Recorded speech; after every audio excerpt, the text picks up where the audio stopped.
할렐루야. 하나님의 영광을 위하여 성실히 살아가는 동행가족 여러분, 여러분의 삶에 힘이 있고 복이 넘쳤으면 좋겠습니다. 하나님 앞에 가까이 나아가면서 힘을 얻고 또 순종해서 복을 얻으시기를 축복합니다. 이번 주 요절은 요한복음 20장 31절입니다. 요한복음 20장 31절, 우리 한 목소리로 같이 암송하시겠습니다. 시작.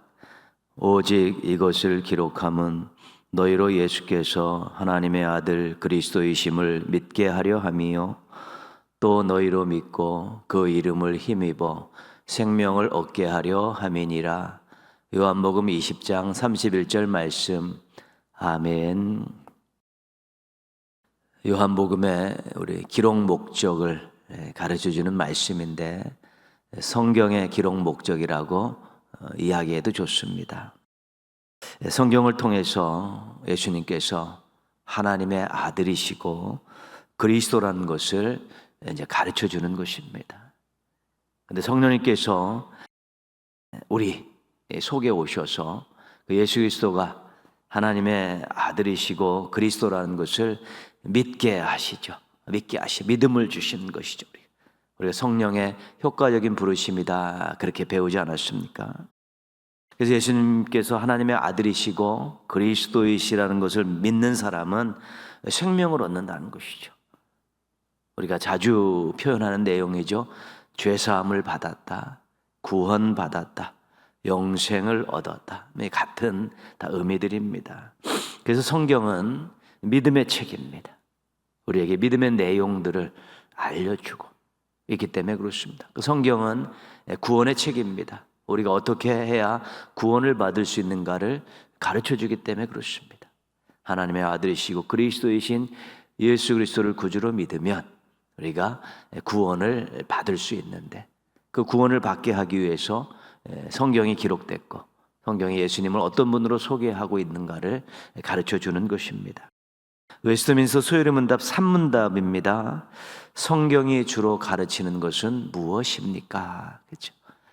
사람이 하나님에 대하여 어떻게 믿어야 하며 하나님이 사람에게 요구하는 의무가 무엇인지를 가르쳐 줍니다. 성경의 가르침은 믿음, 의무입니다. 무엇을 믿어야 되는 것인가? 또 믿고 구원받은 사람들은, 하나님의 백성들은 또 어떻게 살아야 되는가, 이런 내용들을 가르쳐주고 있죠.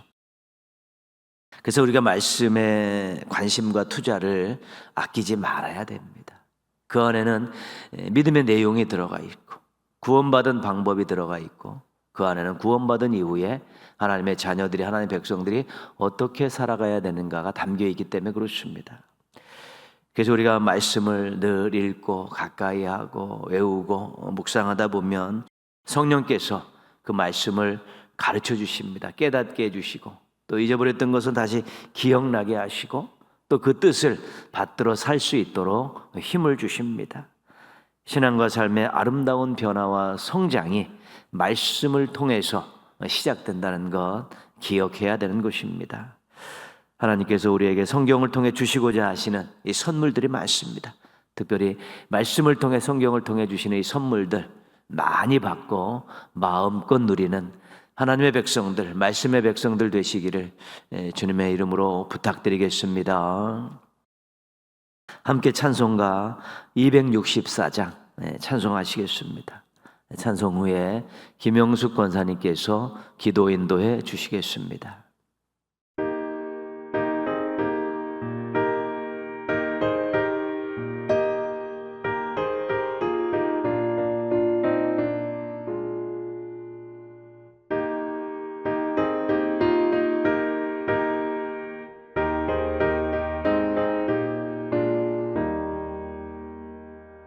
정결하게 하는 셈이 나의 앞에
이 시대의 역사를 주관하시는 살아계신 하나님 아버지, 오늘도 저희들을 주종 영상 예배로 불러주심에 감사를 드립니다.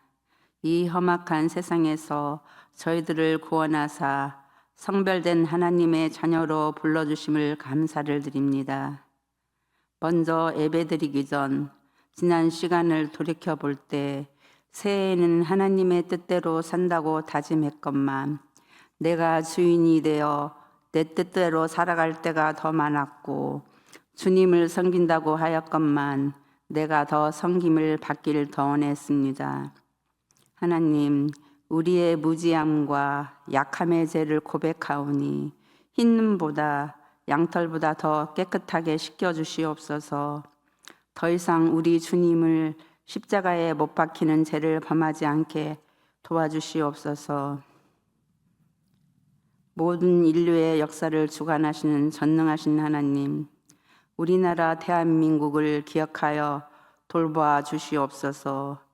갈릴리 바다를 잠잠게 하셨듯이 이 폭풍 같은 위기를 잠잠케 하시어 위기가 오히려 믿음으로 굳게 서는 은혜를 베풀어 주셔서 기쁨과 소망이 넘치는 우리나라가 되게 하여 주시옵소서. 우리의 선한 목자 되신 하나님, 이 나라의 아픔 속에서도 저희들은 있는 자리에서 최선을 다해 살아가게 하시며 하나님을 대적하는 모든 법이 무너지고 공의가 이 나라 가운데 충만케 하여 주시옵소서. 하나님, 새해에는 구원받은 강경만으로 만족하지 않고 그 큰 사랑을 보답하기 위해 우리 교회의 표어인 맛을 알고 멋을 아는 그리스도인으로 예배 속에서 기쁨이 있게 하시고 전도의 사명을 가지고 영혼 살리는데 열정을 갖게 하시고 목사님의 목회적 방침에 따라 순종하며 섬기고 열매 맺는 교회 되게 도와주시옵소서. 또한 주께서 세우신 모든 기관을 축복하시고 모든 기관들이 서로 사랑하는 일에 힘쓰고 연약한 자들을 돌보고 섬기는 일에 즐거움을 갖게 도와주시옵소서. 또한 교회 학교를 양육하고 교육하시는 목사님들과 전도사님, 교사들에게 능력을 주셔서 어린아이들이 세상 문화에 빠져서 주님을 떠나는 일이 없도록 말씀으로 무장하는 기간이 되게 도와주시옵소서. 이 시간 세워주신 목사님에게 능력을 부어주셔서 우리의 가슴이 뜨거워지고 복음의 담대함을 받아 말씀의 맛을 아는 저희들이 다 되게 도와주시옵소서. 오늘도 말씀과 기도로 은혜 충만케 하시고 우리 예배를 받으시는 예수님의 이름으로 감사하며 기도드리옵나이다. 아멘.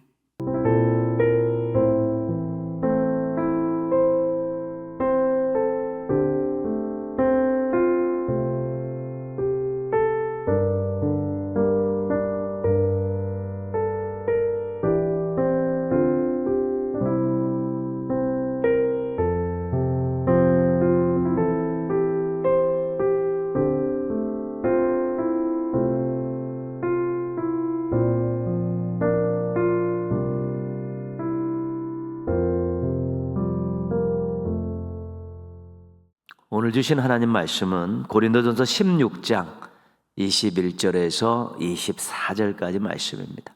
고린도전서 16장 21절에서 24절. 우리 한번 같이 한 목소리로 읽겠습니다. 나 바울은 친필로 너희에게 문안하노니 만일 누구든지 주를 사랑하지 아니하면 저주를 받을지어다. 우리 주여 오시옵소서. 주 예수 그리스도의 은혜가 너희와 함께하고 나의 사랑이 그리스도 예수 안에서 너희 무리와 함께할지어다. 아멘.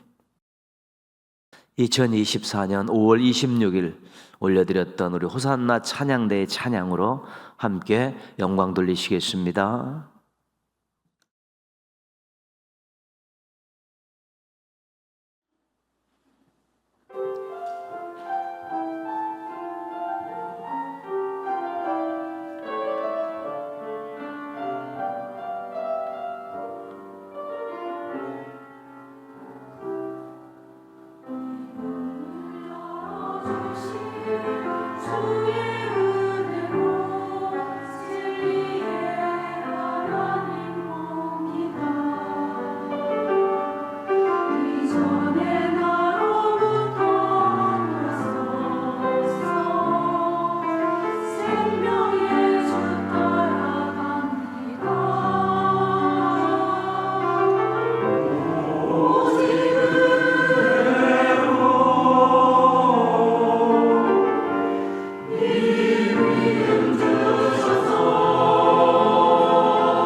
진짜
아멘. 우리가 웨스트민스터 소요리 문답 1문답에서 38문답까지 우리가 공부했습니다. 특별히 우리가 이 내용 가운데서 성경의 가르침을 이야기하면서 4문답에서 38문답이 믿음에 대한 내용이죠. 하나님에 대해서, 하나님의 하신 일에 대해서 우리가 믿어야 될 내용들을 공부했었습니다. 우리가 이 부분을 마치고 우리 복습하는 차원에서 또 우리가 매주 고백하는, 또 매일 고백하는 이 신앙 고백, 이 사도신경을 제대로 고백하기 위해서 우리가 사도신경을 지금 이제 공부하고 있습니다. 우리 첫 번째 신앙 주제는 하나님이셨습니다. 우리 하나님에 대한 사도신경의 고백은 이렇습니다. 나는 전능하신 아버지 하나님, 천지의 창조주를 믿습니다. 그렇죠? 하나님을 세 가지로 고백하면서 믿음을 보여주고 있는데요. 나는 하나님이 창조주이심을 믿습니다. 나는 하나님이 아버지이심을 믿습니다. 나는 하나님이 전능하신 분임을 믿습니다. 이렇게 세 가지로 우리 하나님에 대한 믿음을 이제 고백하고 있습니다. 하나님에 대한 이 계시, 성경을 통해 확인하고 믿음으로 고백하는 것이죠. 하나님이 우리에게 필요한 만큼만 보여주셨습니다. 하나님에 대해서 안 보여주신 분이 어느 정도 되는지, 부분이 어느 정도 되는지 우리 알 수 없습니다. 다만 우리가 충분한 만큼 우리에게 계시해 주셨는데 그것이 창조주 하나님, 아버지 하나님, 전능하신 하나님이라는 것입니다. 하나님께서 우리에게 하나님에 대해서 이렇게 계시해 주셨는데 이 비밀을 가르쳐 주신 이유는 우리에게 유익을 주시기 위해 가르쳐 주신 것입니다. 그래서 하나님께서는 이 성경, 하나님의 말씀인 성경을 통해서 우리의 신앙과 삶을 아주 유익하게 하십니다. 모든 성경은 하나님의 감동으로 된 것으로 교훈과 책망과 바르게 함과 의로 교육하기에 유익하니, 그래서 성경은 우리에게 유익을 주는 하나님의 선물이고요. 믿음은 또 우리에게 삶을 여유 있고 당당하게 꾸려갈 수 있도록 이끌어주는 또 선물입니다. 실은 우리는 하나님께 엄청난 선물을 받고 사는 사람들입니다. 우리가 하나님에 대한 분명한 고백이 있으면 자신이 누구인가에 대한 정체성을 분명히 할 수 있습니다. 하나님이 이런 분이시구나. 그래서 나는 이런 존재구나. 이거 알게 됐죠. 정체성을 알고 살아가는 것만큼 힘이 되는 것은 없습니다. 우리가 하나님에 대해서 확실하게 고백하면 우리의 신앙과 삶이 정말 생명력이 넘칩니다. 우리와 관계하신 하나님이 어떤 분이신가, 나를 돌보아 주시고 나를 도와주시는 분이 어떤 분이라는 걸 알면 신앙과 삶이 활기차고 생명력이 넘칠 수밖에 없습니다. 하나님에 대한 친밀한 고백이 있으면 우리는 과거와 현재와 미래에 대해서 정확하게 해석할 수 있고 예측할 수 있고 소망을 가질 수 있는 것입니다. 그래서 우리가 하나님이 어떤 분인가에 대한 제대로 된 믿음과 고백이 있으면 우리의 신앙과 삶과 인생은 엄청나게 유익한 것입니다. 그러기 위해서 하나님께서 우리에게 하나님이 이런 분이라는 것을 가르쳐 주신 것이고 우리가 그것을 말씀으로 확인하고 우리가 고백하고 있는 것입니다. 신앙의 두 번째 주제는 예수님입니다. 예수님에 대한 고백은 우리가 이렇습니다. 나는 그의 유일하신 아들 우리 주 예수 그리스도를 믿습니다. 예수님에 대한 이 고백도 세 가지로 나와 있죠. 나는 예수님이 하나님의 아들이심을 믿습니다. 나는 예수님이 그리스도이심을 믿습니다. 나는 예수님이 주님이심을 믿습니다. 이 세 가지입니다. 우리가 두 가지는 배웠죠. 잠깐 요약해드리면요. 하나님께서, 예수님께서 세례 받으실 때, 또 변화산에 제자들과 함께 오르셨을 때 하늘에서 음성을 들려주셨습니다. 이는 내 사랑하는 자요, 내 기뻐하는 자다. 이는 내 사랑하는 아들이요, 내 기뻐하는 자다. 하나님께서 사랑하는 사람, 근데 그 사랑하는 사람이 누구냐? 아들이라는 것입니다. 또 기뻐하시는 자는. 예수님께서 하나님을 내 아버지 이렇게 사람들에게 소개하셨습니다. 내 아버지, 내. 예수님 스스로 하나님의 자녀임을 드러내신 것입니다. 예수님께서 골고다 언덕에 올라가 십자가에서 죽으셨을 때 이 처형을 집행했던 로마 백부장이 예수님의 이 십자가에서 죽어가시는 모습을 보면서 두려움이 찾아왔습니다. 그러면서 그가 이렇게 고백했습니다. 이는 진실로 하나님의 아들이었도다. 예수님께서 하나님의 아들이라는 것을 하나님도 증거해 주셨고 예수님 스스로도 증거하셨고요. 그 다음에 로마 군인 백부장도 증거를 했습니다. 공생의 기간 동안을 사시면서 하나님도 예수님 스스로도 이방인까지도 예수님이 하나님의 아들이심을 증거했다는 것이죠. 예수님이 하나님의 아들이라는 것은 엄밀히 말하면 예수님이 하나님이시라는 그런 뜻입니다.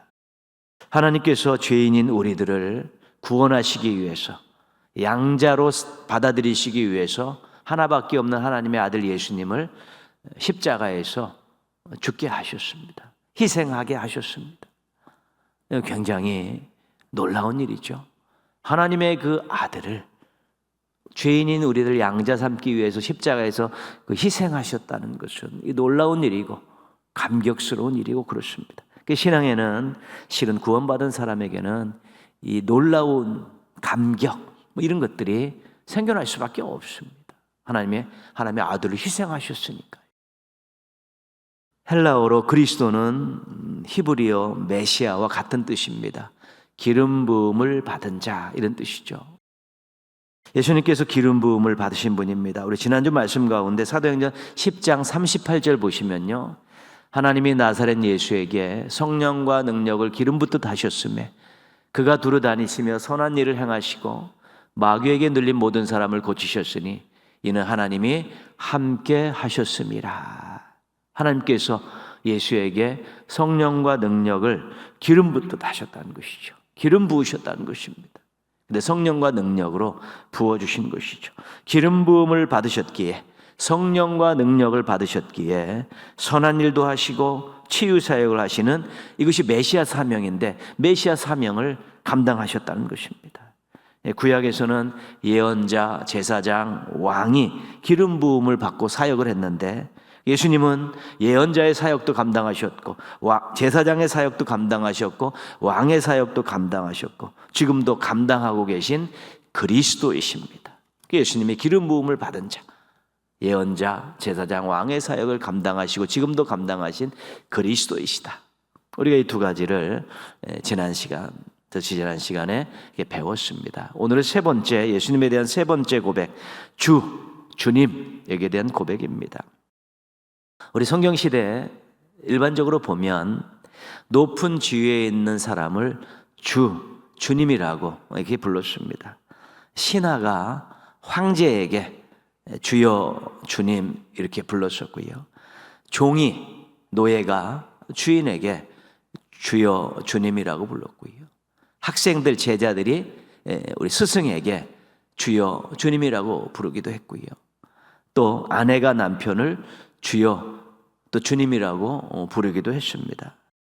예수님에 대해서 명성만 듣고 평판만 듣고 가르침을 받은 사람들이 예수님을 처음에 부를 때 주님 이렇게 부르기도 했습니다. 높은 분, 나보다 존경받을 만한 높은 분 이런 뜻으로 주님이라고 부르기도 한 것이죠. 일반적으로 우리가 주라고 부르는 것과 좀 다른 의미가 또 성경에 나와 있죠. 공생의 기간 동안에 있었던 말씀 한번 보시면요. 누가복음 5장에 밤새 고기를 잡다 허탕친 그런 베드로에게 예수님께서 말씀하셨습니다. 깊은 데로 가서 그물을 내려 고기를 잡아라. 베드로가 순종을 했는데 그물이 찢어질 정도의 엄청난 물고기를 잡아서 2배에 가득 실었는데 배가 막 이렇게 출렁거리고 가라앉을 정도의 그런 엄청난 물고기를 잡는 사건이 있었습니다. 그때 베드로가 예수님 앞에 가서 무릎을 딱 꿇고 이렇게 이야기했습니다. 주여 나를 떠나소서 나는 죄인이로소이다. 그렇죠. 여기서 베드로가 주라고 할 때는 일반적인 호칭과는 다르지요. 왜? 자기가 죄인이라는 것을 이야기했다는 것은 이분이 예수님께서 그 죄인의 그 문제들을 능히 해결하실 분이다. 이제 그런 의미. 죄인으로서는 감히 앞에 설 수 없는 분이다. 이런 의미가 담겨 있기 때문에 일반적인 호칭과는 좀 다른 경외감이 있는 그런 호칭이라는 것을 우리가 알게 됩니다. 마태복음 7장 21절 말씀입니다. 나더러 주여 주여 하는 자마다 다 천국에 들어갈 것이 아니요 다만 하늘에 계신 내 아버지의 뜻대로 행하는 자라야 들어가리라. 일반적으로 예수님을 주여 주여 하면 천국에 들어간다고 당시 사람들이 생각하고 있었던 것이죠. 진정한 의미의 주님이라고 불렀다면 들어갈 수 있다는 것이죠. 근데 예수님께서는 하늘에 계신 내 아버지의 뜻대로 행하는 자라에 들어가라. 너희들이 나보고 주님 하면서 말씀에는 순종하지 않는데 그 따위 가지고는 나를 진정한 주님이라고 이야기할 수 없다. 예수님은 진정한 주님이셨고 그 진정한 주님이신 예수님의 말씀에 순종한다면 천국에 들어갈 수 있다. 예수님께서 정말 대단하다. 일반적인 주님이 아니시다. 천국에 들어갈 수 있게 하는 주님이다. 그 예수님께서 뭐라고 말씀하셨냐면 하나님은 내 아버지라고 말씀하시지 않습니까? 그래서 그런 것이구나. 일반적인 호칭의 주님이 아니라 죄인이 감히 우러러볼 수 없는 그런 의미의 주인. 제대로 주인이라고 고백하며 순종하면 천국에 가게 하실 수 있는 그런 의미의 주인으로 예수님께서 공생의 기간 동안에 몇 사건을 통해서 우리가 그런 주님이시구나 확인할 수 있는 것이죠. 오늘 고린도전서 16장 21절 24절은 고린도전서의 마지막 끝 인사 부분입니다. 22절 보시면요. 만일 누구든지 주를 사랑하지 아니하면 저주를 받을지어다. 주님, 예수님이시죠. 예수님 사랑하지 않으면 미래가 암담하다는 것입니다. 예수님은 사랑의 대상입니다. 우리가 사랑해야 될 분입니다. 왜요? 우리를 사랑하셨기 때문에, 생명 바쳐 사랑하시기 때문에 우리를 그분을 사랑해야 될 분인데 예수님을 사랑하시 않는, 주님이신 예수님을 사랑하지 않으면 미래가 암담할 수밖에 없다는 것이고요. 22절 뒷부분입니다. 주여 오시옵소서. 예수님은 어떤 분입니까? 이제 부활에 승천하시고 하나님 우편에 계신데 다시 오신다. 다시 오셔서 심판하실 분, 심판하실 재림주, 그게 우리 예수님이십니다.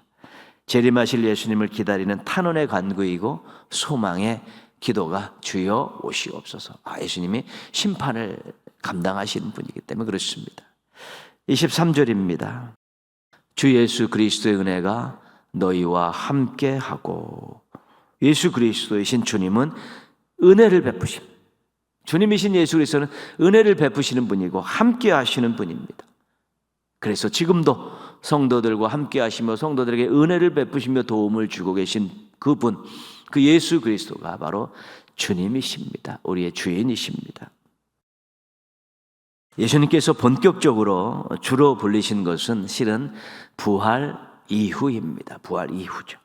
요한복음 20장 28절에 보면 예수님의 부활을 의심하다가 부활하신 예수님을 만난 도마가 이렇게 고백합니다. 나의 주님이시요 나의 하나님이시니이다. 부활하신 예수님 의심했는데 친히 부활하신 예수님을 보니까 나의 주님이십니다. 나의 하나님이십니다. 도마는 예수님이 주인이시라는 것을 고백했고 그 주인이신 예수님이 하나님이시라는 것을 고백하고 있는 것입니다.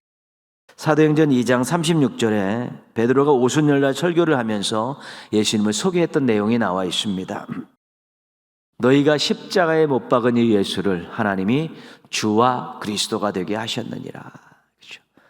너희 유대인들이 십자가에 못 박아 죽인 이 예수님 죽은 줄 알았는데 하나님께서 부활하셔서 또 승천하시게 하셔서 예수님을 주와 그리스도가 되게 하셨다는 것입니다. 예수님은 주님이십니다. 예수님은 그리스도이십니다. 누가 그렇게 하셨다고요? 하나님께서 그렇게 만드셨다는 것입니다. 그래서 예수님은 주님이시고 그리스도라고 고백할 수 있는 것입니다. 그래서 예수님을 주로 고백하는 내용은 예수님의 신성에 대한 내용, 예수님의 사역에 대한 내용으로 우리가 압축시킬 수가 있습니다. 그래서 예수님은 죄를 용서하시는 분이다. 죄인들의 죄를 용서하시는 분, 그게 주님이시고 그리스도이신 것이죠. 예수님은 구원해 주시는 분이에요. 구원해 주신 분. 구원해 주셨기 때문에 우리 생명의 주인이 되시고 우리의 새로운 인생의 주인이 되실 수 있는 것입니다. 우리에게 은혜를 베풀어 주시는 분입니다. 주인이 죄인에게 은혜를 베푸시는 건 아니겠습니까? 은혜를 베풀어 주시는 분입니다. 심판하시러 다시 오시는 분이죠. 살았던 신앙과 삶을 결산을 하시는 주인이 결산하는 것 아니겠습니까? 궁극적으로는 주인이신 예수님은 하나님이십니다. 하나님이십니다. 유대인들은 구약 성경에서 여호와라는 하나님의 이름이 나오면 읽지를 못했습니다. 그대로 여호와라고 읽지 못했습니다. 왜냐하면 불경하니까. 죄인인 인간이 하나님의 그 거룩하신 이름을 어떻게 언급할 수 있느냐, 그것이 그들의 신앙이었습니다. 이건 굉장히 본받을 만한 것입니다.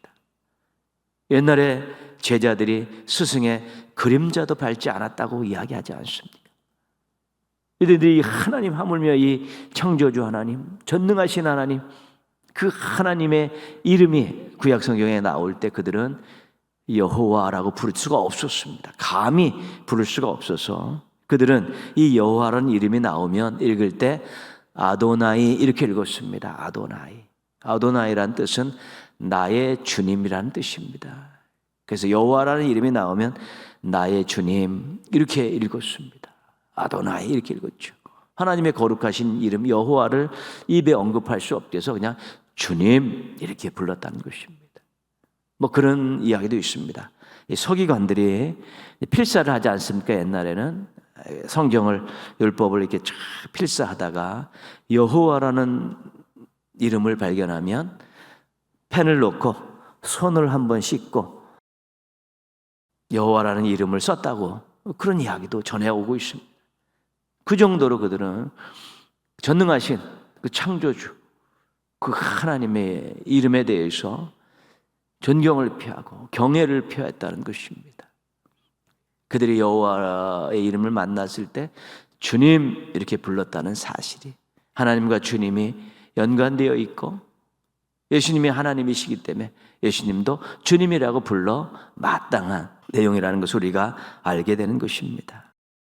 예수님을 우리가 주님이라고 부를 때 신성을 인정하는 것이죠. 예수님은 하나님이시다. 창조주이신 창조주. 왜? 요한복음 1장에 보면 예수님이 하나님과 함께 성령이 함께 삼위일체 하나님께서 창조를 주관하셨기 때문에 예수님은 하나님이십니다. 주님 뜻이고 있고요. 또 하나는 그분의 권위와 능력을 존중해 주는 것입니다. 그분은 신적 권위를 가지고 계신 분이고 신적 능력을 가지고 계신 분입니다. 그래서 예수님을 주님 이렇게 부를 때 예수님은 하나님이십니다. 그분은 신적 권위와 신적 능력을 가지고 계신 분입니다. 라고 고백하는 것입니다. 그래서 예수님을 주님으로 부를 때 우리가 자신이 누구인가 정체성을 분명히 해야 되는데 주님으로 부르면 우리는 뭡니까? 종입니다. 종.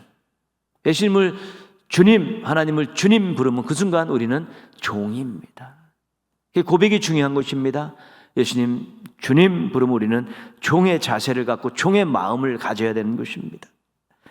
주인의 권위를 인정해 드리는 겸손함이 있어야 되고 주님의 말씀에 순종하는 복종하는 태도가 있어야 되는 것입니다. 하나님을 주님으로 부르고 예수님을 주님으로 부르면서 여전히 거만하고 교만하고 자기 마음대로 살겠다고 이렇게 나서고 말씀에 관심도 없고 순종도 하지 않으면 그 고백은 가짜입니다. 주님이라고 부르는 것이 아니고 입 바른 소리가 될 수밖에 없는 것이죠.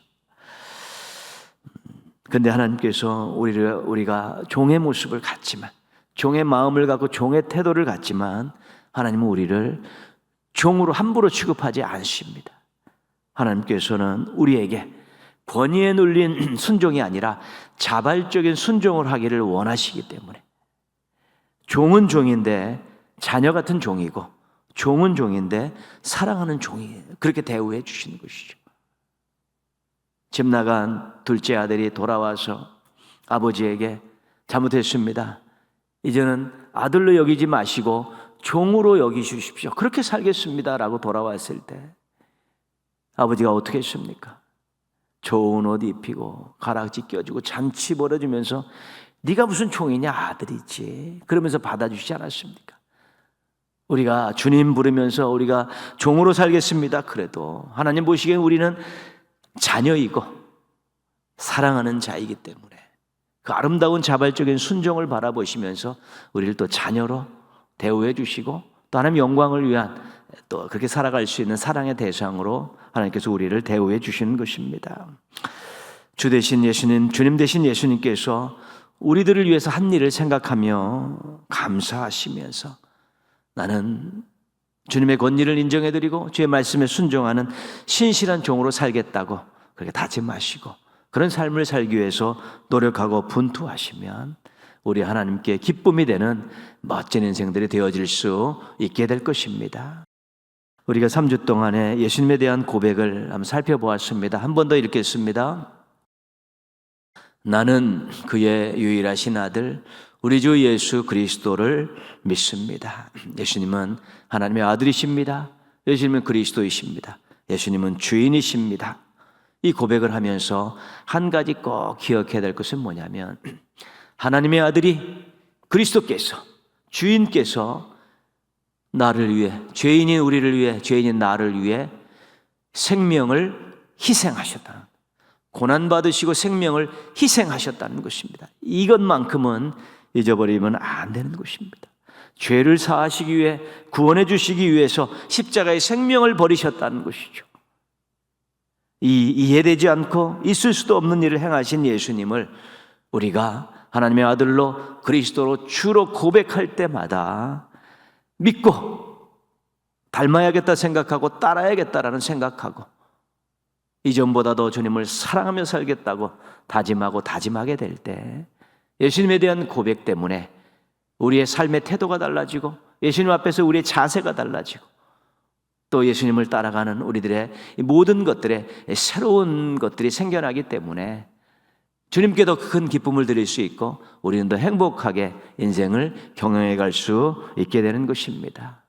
예수님을 고백할 때마다 예수님에 대한 사랑의 온도가 계속 올라가고 더 겸손하고 신실한 삶을 살아가는 성실한 성도들 되시기를, 그래서 주님을 기쁘시게 해드리는 우리 귀한 성도들 되시기를 주님의 이름으로 축원합니다. 기도하겠습니다. 예수님을 하나님의 아들 그리스도 주로 고백하면서 감격과 감사가 넘치고 겸손하게 순종하며 살아가는 삶을 살게 해달라고 기도하시기 바랍니다. 그리고 한국교회가 거룩함으로 유상을 회복하고 복음으로 국민들을 구원하고 삶으로 아름다운 사회, 건강한 나라를 만들어가게 해달라고 우리 한번 같이 기도하겠습니다.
하나님 아버지 감사합니다. 주중에 시간을 내서 하나님 앞에 겸손히 설 수 있도록 또 믿음을 주셔서 감사합니다. 귀한 마음을 주셔서 감사합니다. 하나님, 저희가 지금 사도신경을 공부하면서 하나님이 어떤 분인가를 알고 믿고 고백해야 되는가를, 예수님이 어떤 분인지 알고 믿고 고백해야 되는가를 우리가 살펴보았습니다. 예수님을 하나님의 아들 그리스도 주로 고백하면서 정말 감격과 감사가 넘치게 하여 주옵시고, 저희가 특별히 예수님을 주로 고백하면서 종이라는 사실을 잊지 않게 도와주셔서 정말 주인 되신 우리 주님의 유상을 높여드리고 또 말씀에 순종하며 살아가는 아름다운 신앙인의 모습들을 갖추게 하여 주시옵소서. 겸손과 순종으로 삶을 꾸려가게 도와주셔서 하나님께 기쁨을 안겨드리고 우리가 늘 아름답고 귀한 신앙의 길을 잘 걸어갈 수 있도록 도와주시옵소서. 이제 하나님에 대한 고백, 예수님에 대한 고백을 다시 한번 잘 돌아보면서 신앙 고백을 할 때마다 저희의 가슴이 뜨거워지게 하시고 저희들의 삶의 자세들이 아름답게 변화되게 하여 주셔서 고백이, 믿음이 아름다운 삶을 만들어내고 하나님의 영광을 위한 삶을 만들어낼 수 있는 놀라운 일들 경험하게 하여 주시옵소서. 한국교회가 하나님 참 어려운 시대를 살아가고 있습니다. 이제는 거룩함을 회복해서 위상을 회복하고 복음으로 국민들을 구원하고 성도들의 삶으로 아름다운 사회, 건강한 나라를 만들어가는 역할들을 잘 감당할 수 있도록 도와주시옵소서. 교회가 예수 그리스도가 이 땅의 생명이심을, 소망이심을 분명히 가르쳐주고 인도할 수 있는 사명들 잘 감당하게 하여 주시옵소서. 하나님 아버지, 동인의 가족들 또 남은 한 주간도 기도하며 말씀 붙들고 또 거룩한 삶들을 잘 살아가게 하여 주옵시고 주님 주신 지혜와 능력과 사랑을 가지고 감당할 일 감당하게 하시고 만나는 사람들과 좋은 관계를 유지하면서 살게 도와주시고 그리스도의 향기를 날리며 살아가는 복된 한 주간이 되게 하여 주시옵소서. 날씨가 또 춥습니다. 독감 때문에 힘들어하는 성도들 많습니다. 회복시켜 주시고 새 힘 주시고 면역력 주셔서 잘 이겨내고 또 잘 버텨내게 하여 주시옵시고 영육간에 강건하고 충만한 모습으로 하나님 영광을 위해 달려갈 수 있도록 은혜 베풀어 주시옵소서. 주님께 모든 것 맡기옵고 예수님의 이름으로 기도합니다. 아멘. 하늘에 계신 우리 아버지, 아버지의 이름을 거룩하게 하시며 아버지의 나라가 오게 하시며 아버지의 뜻이 하늘에서와 같이 땅에서도 이루어지게 하소서. 오늘 우리에게 일용할 양식을 주시고 우리가 우리에게 잘못한 사람을 용서하여 준 것 같이 우리 죄를 용서하여 주시고 우리를 시험에 빠지지 않게 하시고 악에서 구하소서. 나라와 권능과 영광이 영원히 아버지의 것입니다. 아멘. 예수로 사네 그 힘으로 서네 예수와 가네 그의 길로 걷네 그 안에서 보네 그 영광을 보네 예수로 예수의 삶으로 사네 예수로 사네 그 힘으로 서네 예수와 가네 그의 길로 걷네